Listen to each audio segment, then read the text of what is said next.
Hello, everybody, and welcome back to Astrology and Beyond. Today, with your host, Tatiana, also broadcasting for ANN, Archetypal News Network.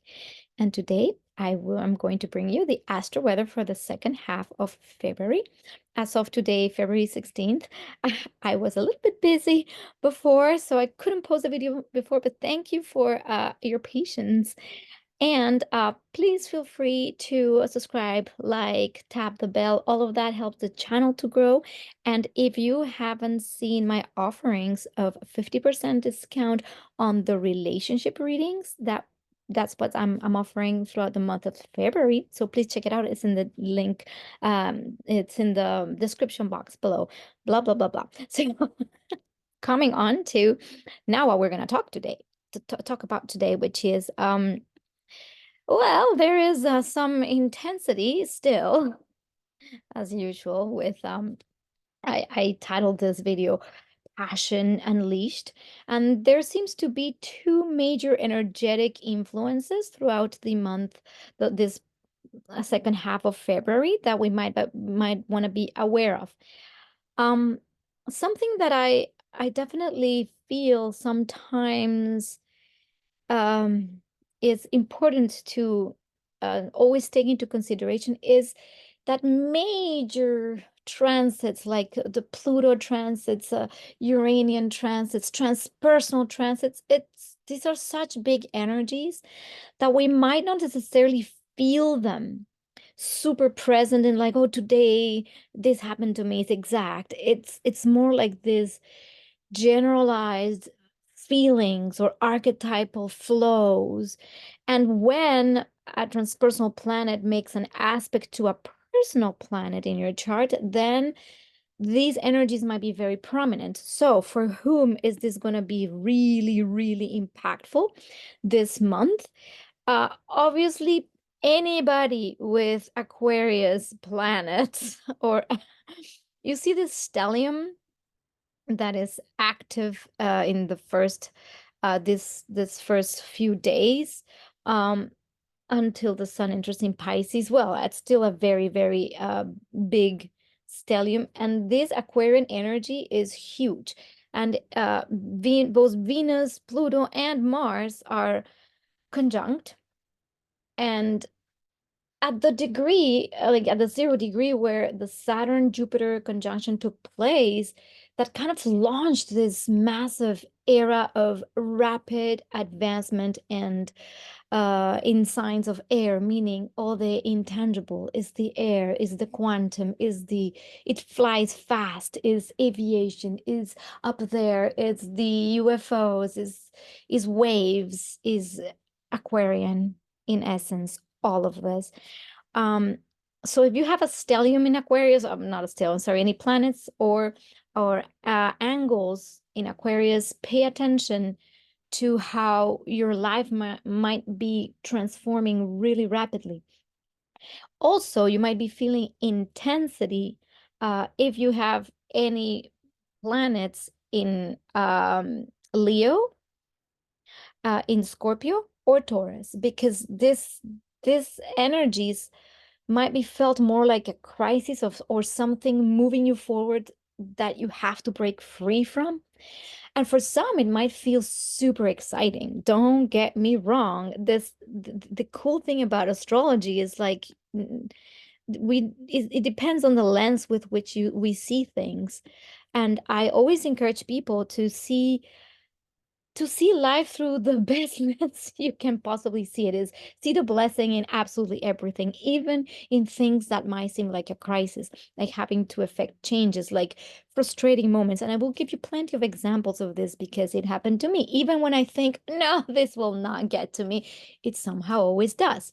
Doesn't mean things get to you in huge ways. Sometimes it's this little thing that triggers something that is hitting an archetype, and you're like, okay, I get it. This is speaking to me.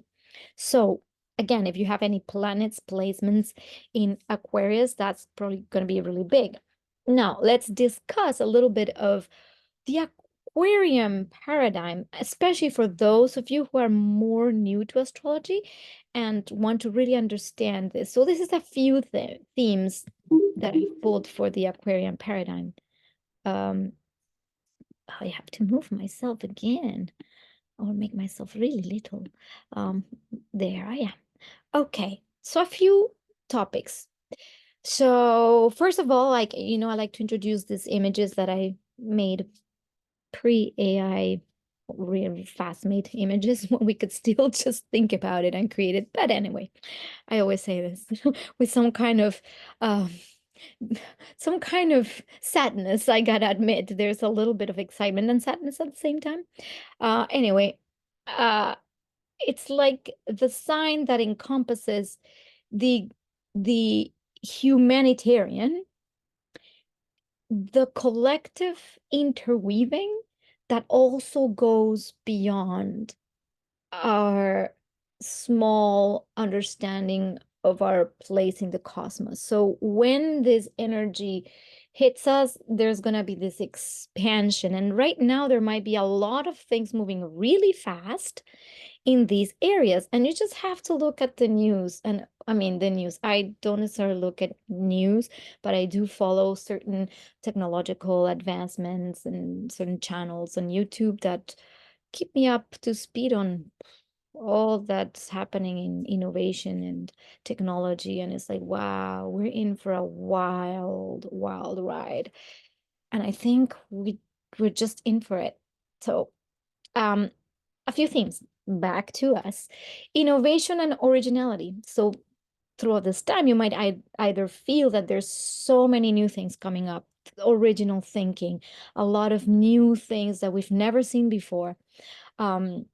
Also, intellectualism. What does that mean? Intellectualism means that we're connected more to an intellectual thought process that is of a higher mind. It's like it's when you put things together in the mind, not necessarily in physical. This is why Aquarius is an air sign. Humanitarianism, it means that Aquarius is really about a global tribe or a global community. And it's interesting because it's both ruled by Uranus and also by Saturn. So there is this like independence that is felt with the Uranian impulse to go beyond, to break beyond, to break through beyond what's known. And that creates a sense of independence or individuation. And at the same time, we have that interdependence. And that's why something like the internet or webs of people or communities working together is absolutely of the Aquarian nature. And you might find that around you, there's many more collectives forming at this time, all kinds of collectives that are also finding some kind of way to be more independent. And this is what creates certain tribalism as well. And Saturn could, with the archetype of Saturn associated to Aquarius, there's also there's me and then there's the other, is the othering, which is more of the shadow of Aquarius, is the othering. Obviously, friendship and community. Aquarius is really all about creating bonds, humanity as one, and part of the cosmos. Detachment comes also from that Uranian field of needing to individuate and find one's uniqueness. It is very important at this time that we understand that we are that unique piece of puzzle that I've been talking about for months and months and months. Rebellion can be a little bit, depends how we see it, but it could be also the force that is needed to break free from something that's outdated or outmoded. And this is why we have revolutions and rebellion included in Aquarian themes. Obviously, technology and the future, everything that we don't know of, it's where we're headed. It's far, it's technological, it's advancement in those areas. Then we have also the open-mindedness. What is to be open-minded? Literally is to open the mind to other possibilities. It's totally not status quo. Altruism is also a part of the Aquarian paradigm, is finding that whatever we're expanding towards is of the nature of elevating consciousness. And then unpredictability, that's again Uranus, is fast. It moves like electricity. It's unpredictable. Things in this time might feel Like we don't really know what to grab onto necessarily, and that could create a lot of crises in a lot of people. Now, if you're really comfortable with this kind of energy because it's very known to you, this might be extremely exciting. But if you're a person who's very needs absolutely to control everything, to know where everything is, how everything's done, this is going to be probably very, very difficult to just go, you know what, I don't know, let this explode. And this month in particular, because we're going to have also a lot of energy in Pisces, this is a time where, you know what, we gotta completely relinquish control. That I would say is part of what Pluto has been helping us do. Now, Aquarius is also symbolized by the water bearer. And this, in essence, what it means is that the water bearer in Aquarius represents the symbolic pouring forth of knowledge, ideas, and innovation to nourish the collective consciousness and advance humanity. I find that this is probably the best way to synthesize what the meaning of Aquarius is. And obviously, the shadow of Aquarius is the coldness, the detachment, the fast pace at which technology and advancement moves that can even create a possible dystopian future, you know? And it all depends how we understand frequency. The other symbol of Aquarius is these waves, right? So yes, it is the water, and it's an air sign, not a water sign, but it represents those waves of consciousness, I would say, and waves are everywhere.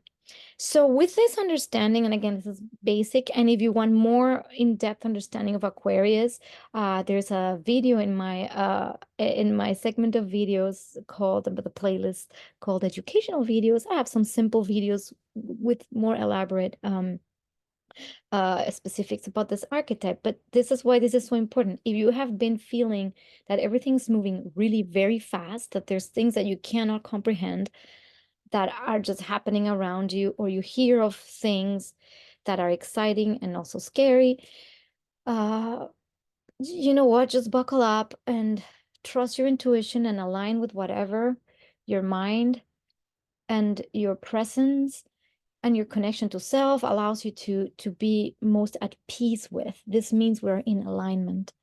Otherwise, it can be really wild. And to give you a few examples for me in particular, especially as Mars was conjuncting Pluto, and Mars was touching upon the primal energy of Pluto that can be very explosive.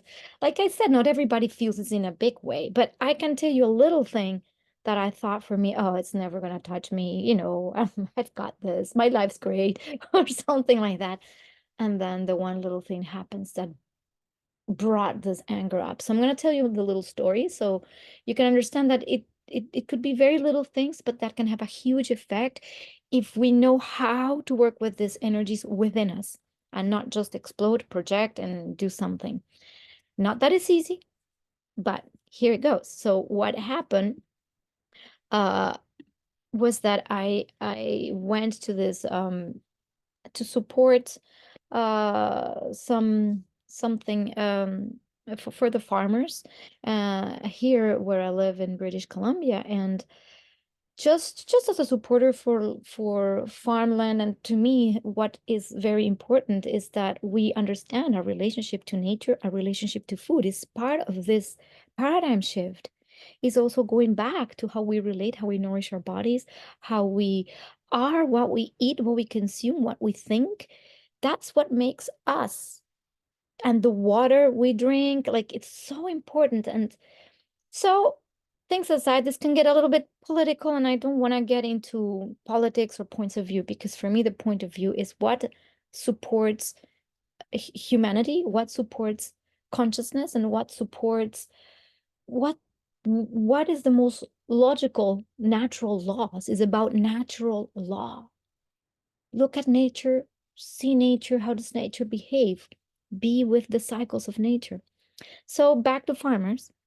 You know, there's been this huge movements of oppression suppressing farmland basically with different approaches. And I won't go into the politics or the beliefs around it, but the reality is that it seems like the governments just keep suppressing the farmlands. And there was this meeting that I attended, and yeah, nothing moved. Let's just suppress the farmlands. And then there's the farmers where like there's this rage coming, and there were tractors outside on the street, and we've seen this in many other countries, but I'm not in another country, so I'm here with what I'm witnessing and what I could witness firsthand.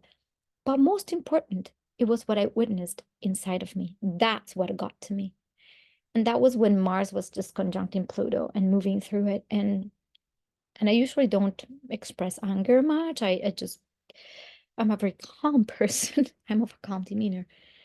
And then that day, there was this boiling of my blood inside where I felt some kind of injustice or some kind of there's something here not being heard. There was clearly corruption involved with the whole thing that I'm that's again not what I'm really here to discuss, but it's like this feeling of the obvious that it's threatening life, in a certain way, and threaten the societal fabric around. Um, yeah, it's breaking it apart because now you see we have all these groups fighting against each other. And I was thinking, well, we can preserve nature and at the same time we can also help and incentivize farmers and not just, it's not black or white, one or the other. But in essence, what was happening inside of me was this anger coming up, and it was about a social cause. It was not even something personal to me, but I could feel this in the field, and I was like, oh my gosh, I have this anger. So subsequently, I went to my theater group with whom I'm in a part of a collective theater group, and we're working on a piece called Voices in My Body, which is literally to explore this inner landscape inside that makes up who we are. If we pay attention to it, we can shift everything from the inside by just looking at it. So I decided to go, you know what, I want to look at this, and we'll create a character based on this. And then I was trying to just really access that angry part and the frustration, the anger, just seeing all of that. And that was only playing inside of me. It's my reaction that changes the whole. It's what I do with this energy that changes the whole. So that was that. And I was like, oh my gosh, Mars is indeed conjunct, is passing over Pluto, and it can get this explosive reaction. Mars is about will, is about, force, and with Pluto is like gigantic titanic force pushing forward and exploding and just feeling this. And I feeling that illusion of an oppressive thing that it's let's call it the government or whatever it is, but it's like a force and you feel like you can't fight against it.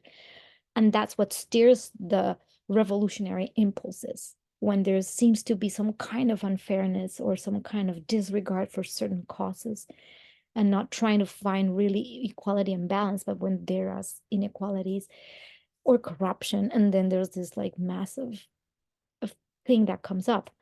Now, same thing happened like a couple days later when I was just randomly dealing with some taxes issues, and something that came into my inbox about me owing some money. I'm like, what is this about? And I couldn't even understand the complexity of how these institutions function and why they're asking for more money. It just makes no sense to me. But anyway, try to keep my cool, but the frustration, and then try to make payments online. It was so convoluted. And I just had this like, this like, I literally said, like, I I can't do this. I almost want to unplug from everything that I can't really grasp. It's like, leave me alone. Can just live and let live. Can I just live simply? Can I just live, you know, when did it get so complicated? Taxes from the Roman times, and it's like, how did this even ever start? And I get it, there's a benefit to contributing. That's a very different thing. taxing to me means it's from taking away, whereas contributing means from the heart and the desire to be of service to the whole. It's a different energy. But I was feeling that pressure. And why did I mix taxes into the mix? Just to say that a lot of our institutions right now are so pervasive and so complex, and they don't feel like, doesn't feel for people that our institutions and governments are really helping us. On the contrary, now they want everything online. They want to, it does feel, at least to me, that everything like, oh, the more I am on this online existence, the more I'm going to be sucked into something I cannot even tangibly understand. And it felt very stressful to me. And this is also part of how Pluto is acting in my third house. So you see, it's interesting to note, where is Aquarius in your chart? What house? Because that might be impacting you in a very different way. And again, it's little things. Let's remember that it's not necessarily the huge event. Sometimes it's a little thing just triggers something, but triggers something very primal. And again, what I did was like, I started crying. Go figure.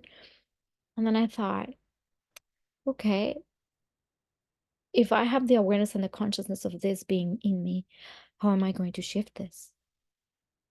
Do I just like ignore it, go do something, or do I just sit with this and just see how I can move this energy through me healthily? And it took me a while. I gotta admit, it was not easy when you're in that soup of emotional upheaval. It's not always easy. But what we do have as very conscious beings, and because you're here listening to me, chances are you are that kind of being with that strength, is the capacity to observe and be self-aware and observe those reactions. So we're no longer projecting, blaming, or acting out. We can self-direct the movement and the digestion of these emotions. Yeah, and I chose to digest it literally by putting my feet on the ground, taking very deep breaths and contracting the pelvis so I could move the energy up, allow the energy to move. And I was kind of uh, doing this is also very much of Mars, the action of just moving the energy physically. So it's just like doing this really frantically, and that's why people can punch a punching bag, or it's healthy. It's not unhealthy. And eventually that kind of moved through, and then I was back into calm. Now, the other thing that I found super interesting with this Mars, which is still very active, that's why I'm talking about it, because this could be you in small little situations that are just random. They don't even have to be so connected to the societal fabric. Was the that the dreams, and well, this is why I love our psyche, and you see the Archetypal Universe by Ren Butler, my amazing mentor. There's a segment on Mars Pluto talking about dream images and themes. So I'm just going to enunciate a few of things that could come up in these dreams. So it could be during the transits, the Mars archetype can add energy, passion, and pointed direction to any of the themes associated with Pluto. In sequences of struggle and aggression, dreamers may find themselves alternating in the roles of both victim and perpetrator. These include scenes of ruthless, sadistic violence, combat with shadowy attackers, primal warriors. People may also dream about confronting a menacing figure.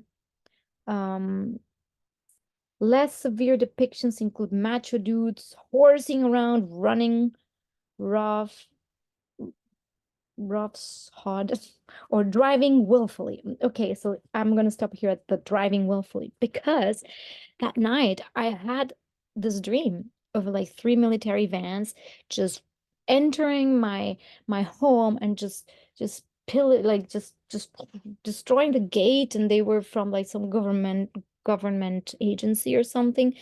And I remember feeling like literally this victim, this attack from some kind of power that I could not stop. And I was telling people around, like, please, please don't let them come to my home. And then I was feeling super threatened and I could not do anything about it. So I wanted to share a little bit of why where is it? Why I was saying that, because this is how my dream felt. And I just kind of, it was just like angry, driving, menacing force. And with all things Pluto, it also feels like, to me, feels like this Mars Pluto energy could feel like something that is very visceral, wanting to come out. And like we know, Pluto also represents the pyrocatharsis, meaning that the fire will consume everything that needs to be completely gone, and the ashes is what's left. That's part of Pluto's dynamic in any transits or any any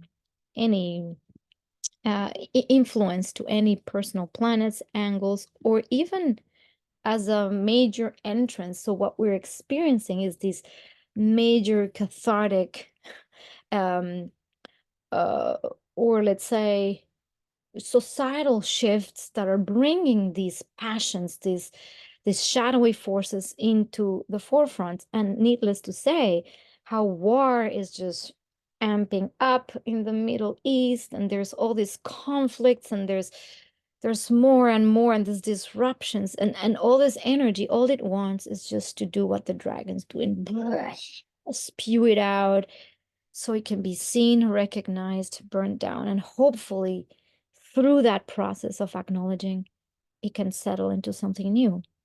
Now, does this seem like it's like, oh, it's a debacle? Yeah, it could seem like that.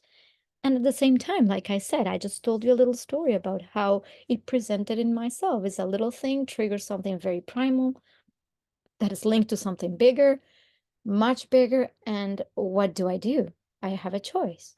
I can act on this anger and go and blame everybody and break stuff, or I can do it within me and acknowledge it and choose what is most beneficial for me. What am I going to shift? And how am I going to stay peaceful within the chaos? So this is essentially what I'm saying. It's part of what this month also is about, is these choice points, especially with all this transpersonal energy just going on. It's like, what are we choosing as a humanity? Um, so so yeah, needless to say, we're here. I'm a little bit lost. Okay, did it. So, oops, did it. So this is now let's talk about Venus in the conjunction with Pluto and Mars. Like we said, Pluto, when when something goes through Pluto, it just gets just like inflammation of boost of energy. So when Venus and Mars are so Pluto is sandwiched between Venus and Mars, that is serious uh passion coming online. And you know what? That was also coming on kind of more exact, like during the Valentine's time, but it's still very active. So even if Mars is already separating, I'm going to read a little bit again from Ren Butler's The Archetypal Universe. Venus, Mars, Pluto, a hot-blooded and primal nature, a potential for profound romantic and sexual healing, ongoing efforts to balance one's yin and yang energies, dynamic creative work. This is on all the positive side. It's amazing for transformation, for art, for catharsis. Again, like the theater player, something creates something out of these forces. It's the best way we could use this energy is to create something. This is what makes babies, you know. Um, on the more shadow side, a tendency toward obsessive attractions, an overly brutal or domineering approach to sex and relationships, romantic and sexual power trips, deliberately coarse manners, perinatal themes contaminating the sexual experience. So this is a lot of that buried down energy that can come through like even sexual exploration or in just partnerships, people just fighting relationships, just couples fighting and arguing and power tripping and manipulating. That's a lot of this energy could come about jealousy. And the way I see this is like this deadly tango. It can be extremely passionate and beautiful, and it can also be dangerous or toxic. And again, it's how you see it. And the aim of this Pluto having Venus and Mars traveling together is really that, and Venus and Mars are going to be traveling together for a while. So this is really to observe where have we been out of balance within our yin and yang forces. So again, the intense passion could come from these archetypal fields, also transformative power in relationships. And this is where either something really makes or breaks. This is when it's different. Like Uranus, when it comes, it cuts, it severs. Pluto pulverizes into ashes. There's no way to reconstruct what is burned down. Something that's what's needed. And then from there, we can rebuild something completely new. So sometimes this could be extremely powerful if you can be brutally honest in your relationships. If something's really not working and is really putrid, we look at it and those patterns can be eliminated from our existence. And that doesn't mean that we need to end relationships if we are conscious. Um, and this brings me back to the next thing. It's the innovative love. So again, what's an innovative love? It can be anything, but the Aquarius's influence infuses an innovative and unconventional approach to love and creative expression, which to me, it could come in many different ways. But let's say in relationships, I am of the mind that this new age is going to bring this kind of non-denominational love relationships where it's no longer husband, wife, picket fence, dog, but more of what I would call conscious partnerships, which is the coming together of two beings. And I wouldn't even say gendered in a particular way, and this could get into a very complicated discussion, but it's what we see nowadays. We actually see it. There's all these people or beings just coming together, and now the emphasis is no longer in a super genderized structural family kind of Judeo-Christian view of relationships, but more of a universal love kind of relationships where it's really about being so whole in one's self that any interaction with another is just a sharing and an amplification of a love field. And believe me, when I say all this, it's coming through. Um, I'm like, what? Where did that come from? But that's what it is. It's the amplification of a love field by the acknowledgement of two wholes. And the two wholes can only be whole when they have completely, fully integrated their feminine and masculine essence, their own yin yang polarities within. And that is kind of what's coming, not without first seeing why it's so out of balance. Um, So throughout this time, this is a wonderful, wonderful time to explore all those themes. If you can do it consciously, all the better. Otherwise, well, things will happen to you that will make you look at these things.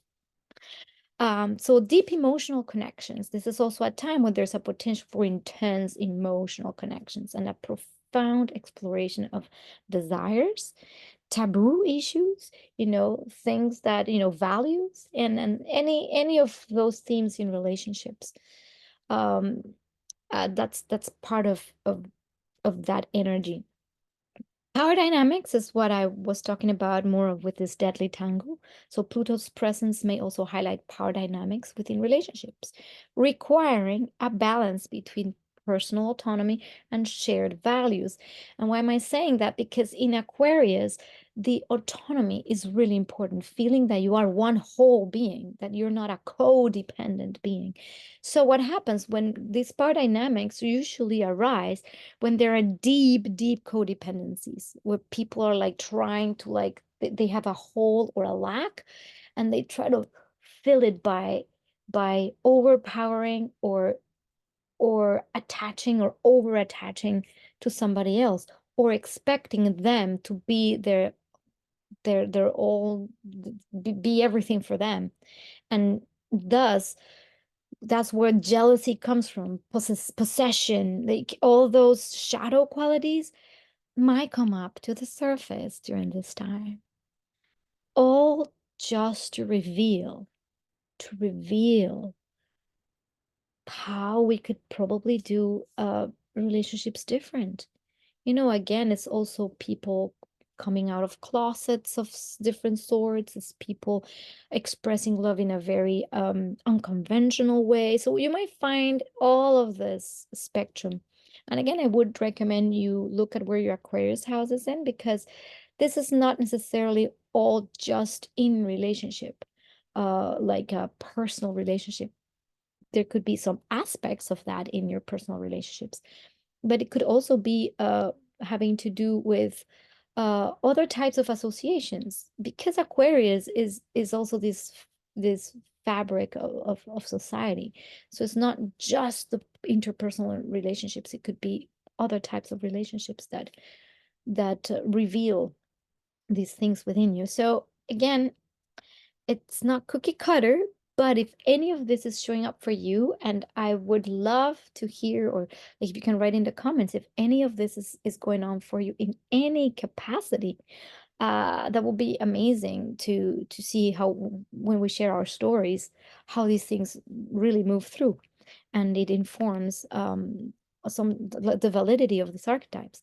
Okay, so back on to now, the things are going to start shifting slightly, as obviously Mars keeps traveling with Venus, but is starting to move away from that intense, more at the apex, which is around the 16th. So today, tomorrow, and uh, the sun is now also moving away from Aquarius, moving into Pisces, and now this is where we enter a different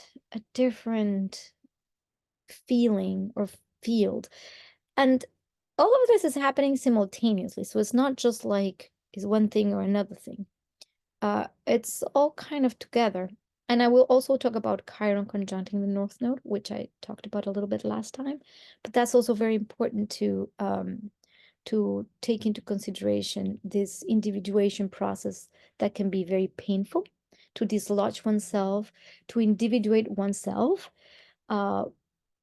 And that might not be necessarily societally accepted, or at least you believe that if you take that leap of faith of being more of yourself and who you are, you might be, rejected. That's part of the wound of not daring to do what you want to do and be yourself. And also during this time, like around February 18th, we have the square of Uranus to Mercury still happening, still active throughout these days, which I feel it's more really about it could be too much information, too much mental restlessness. Uh, and I have felt this, honestly. I am feeling it even now, because this aspect is active right now as well. And the mental restlessness is also the overload of information. For me, at least, is that it's like I see all these new things that are coming on, and I've heard now about, for instance, that got me a little bit baffled as well. Well, baffled in a good and not good way. Um, Now like OpenAI is launching a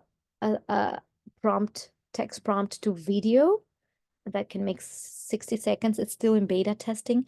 But now, so I was watching on their website how this is so freaking realistic. It's so something kind of dawned on me. It's like even everything we see as of now is subject to what is real. It's very confounding. What what really is reality, and where is reality? And last night I was having this dream where I was so physically real, and I questioned in my dream. I was in the dream saying, wow, this actually could be a dream, but it's definitely not a dream, because I feel like everything. And actually, it was a dream. It was so bizarre. So I've been going through this like, oh my gosh, like where is reality? It can be a time where there can be a lot of mental stress, and also maybe uh having ideas very scattered, not being able to focus properly. So what we really want to make an effort to do here is to stay very present. So when the mind is going crazy, what do? We don't go crazy with it. We come back to the body, which is the anchor, is what anchors us to earth. And as simple as walking bare feet, even though it's too cold for me, so I don't walk bare feet, but at least sometimes I do put my hands on the ground. And also, I know tree huggers, hippie stuff, but I mean, don't mean to be demeaning to to the word.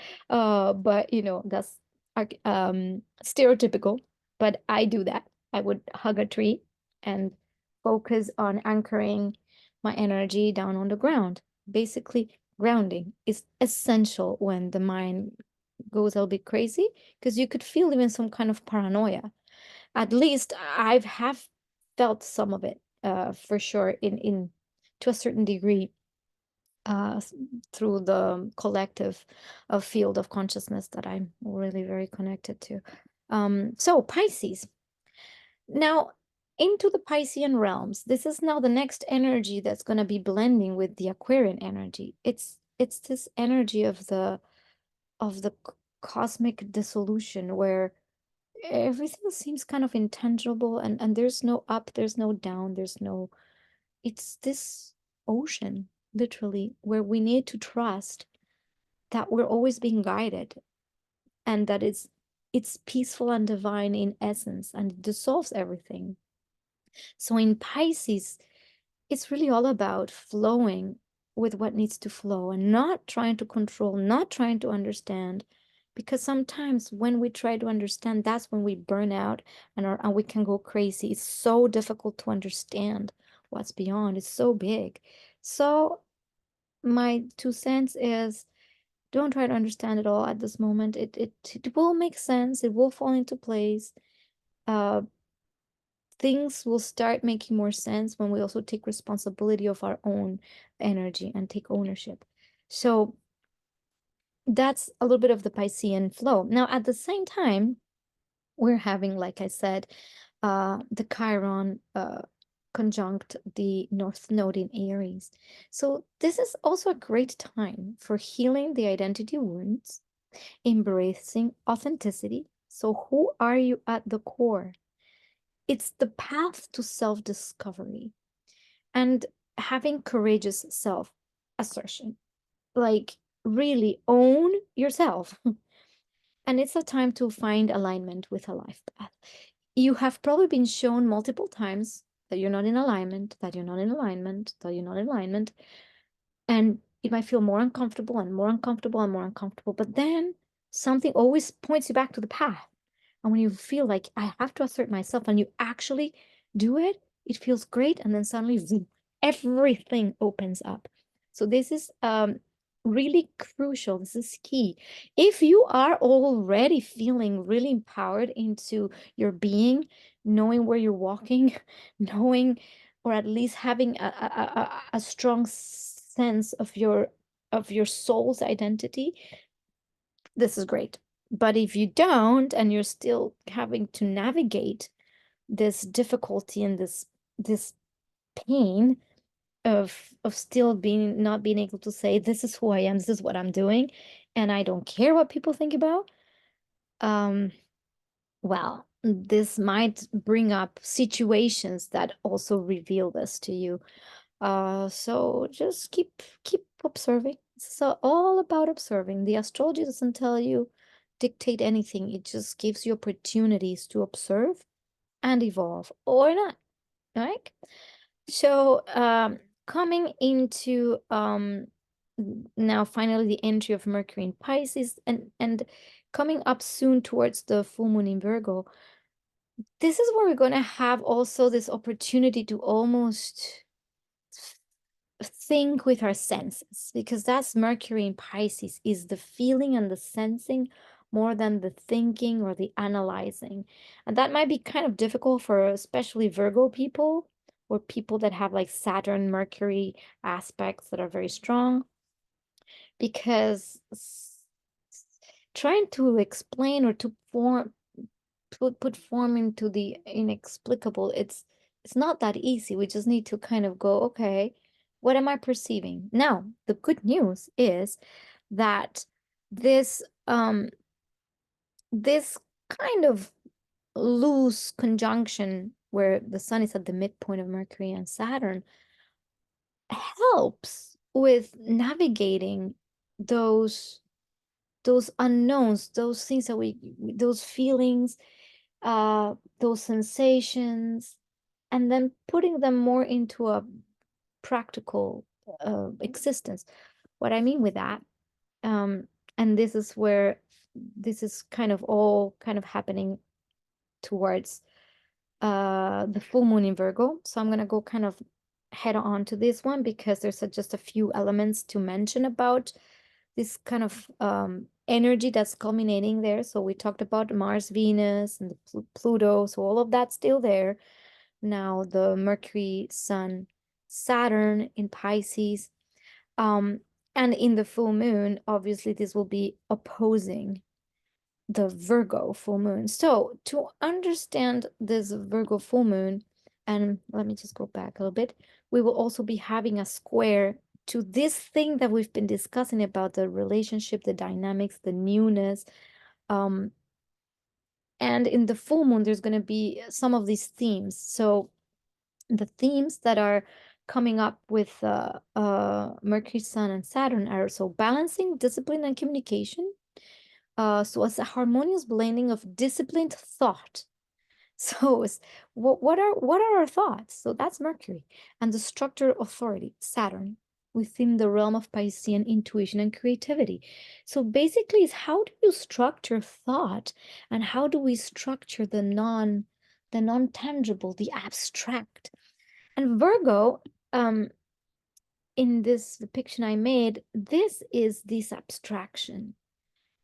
And the Virgo opposition is the needing to know exactly how everything has a perfect place and it's done, it's grounded, it's the understanding, the analytical is. And the cool thing is that as much as we might not be able to understand everything, there is a capacity for us to access some tools, some spiritual tools, I would say. And that's why I will bring in the practical idealism, because this alignment suggests a pragmatic approach to imaginative and spiritual pursuits, combining the dreamy qualities of Pisces with the practicality of Saturn and the communicative skills of Mercury. So this is where, for instance, when we have a practice, let's say a spiritual practice, or certain tools, even artistic tools are great because you might, for example, draw a mandala.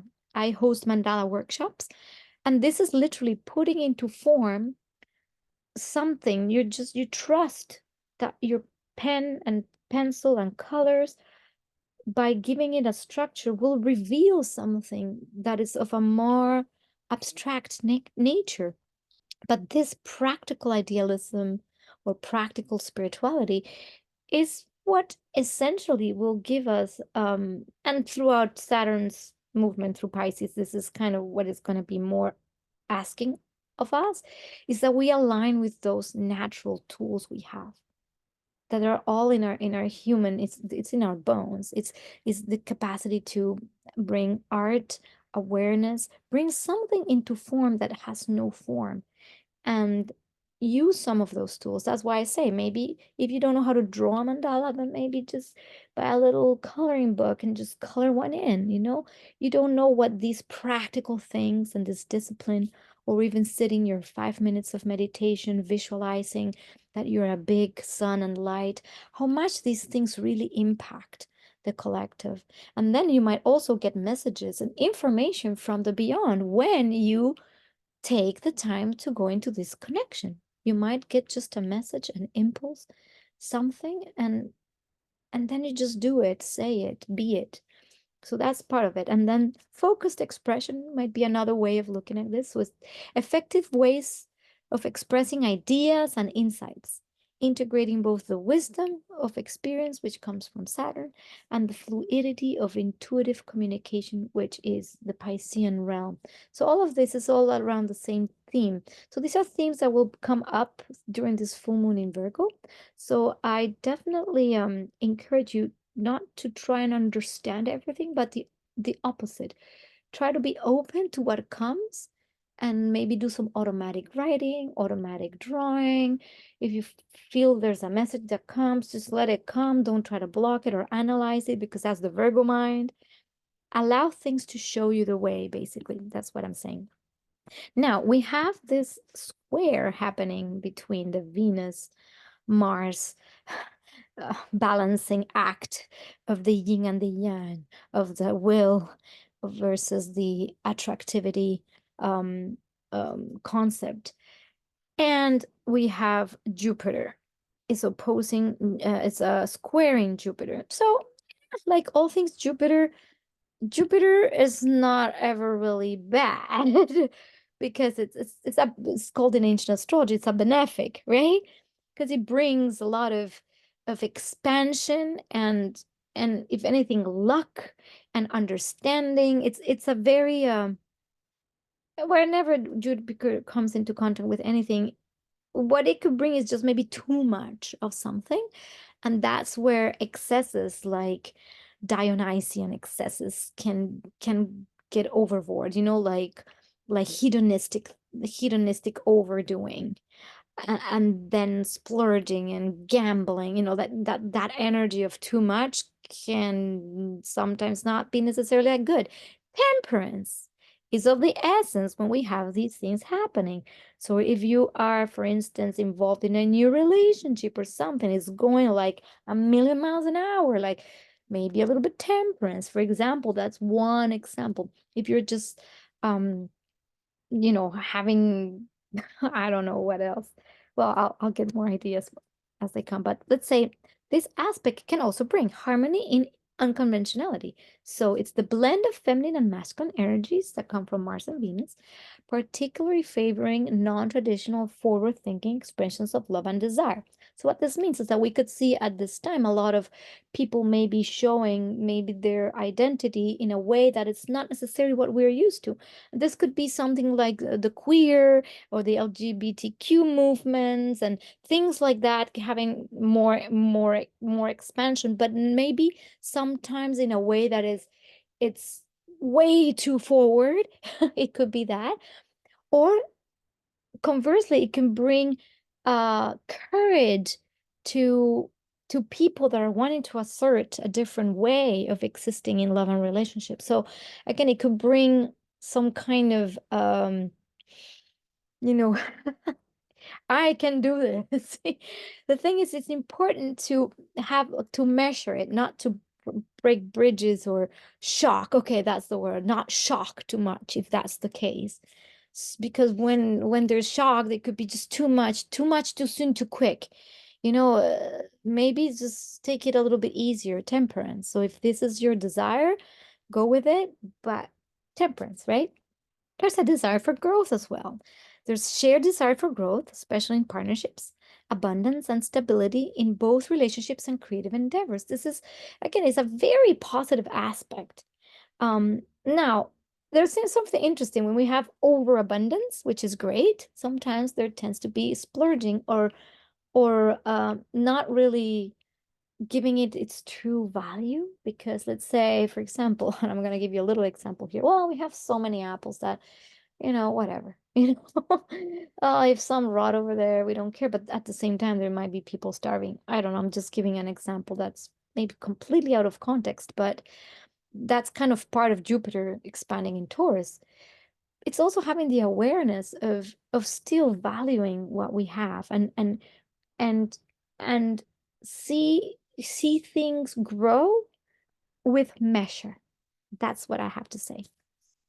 Balancing individuality and security. This is a big, big, big one with this desire, Aquarian desire to be like doing your own thing, being like against the status quo. But then also we need to find stability and security, right? This is Taurus, the stability, the need for feeling that there's a solid ground, you know. So in relationships, it can be very tricky because, for example, somebody might be wanting to choose to stay in a marriage because it feels safe and secure, but at the same time, they feel like they want to break free from that because it's outgrown, and they're wanting to experience something different. And and and how do you balance that? Do you stay? Do you leave? How do you balance both things at the same time? And I know some cases of friends that are actually going through something like this, which is very much in the theme, completely in the theme, you know? So this is going to be a balancing act that needs to be done with tact. So again, if this is your case where you're feeling you need to break free, but at the same time you don't know how to deal with keeping a stable, secure place in your life, just do it one day at a time and one step at a time. This is not the time to rush and overdo it and, because it might come back to bite you in the butt. Okay. Another good, amazing possibility with this aspect is expansive creativity. And with Mars and Venus, there's the capacity to bring anything like artistic, like go for it, because this is where ideas are there.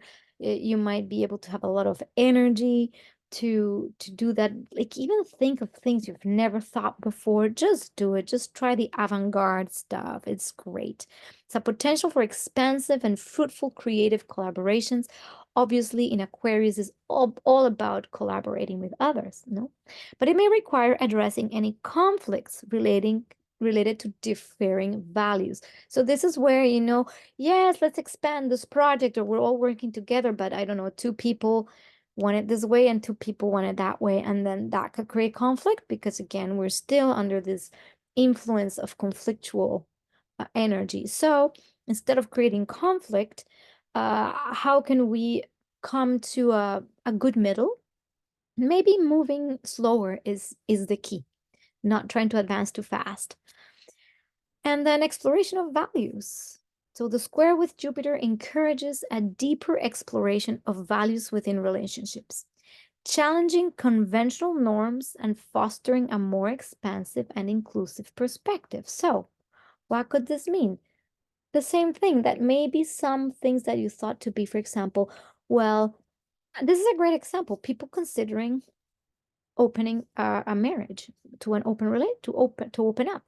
That's part of this kind of feel, like maybe a couple that's been married forever and they have these values, and at this time maybe one of them is feeling this pull to maybe explore something different or include something different, and then there's this challenge where how could we even explore that, or is it even safe to explore?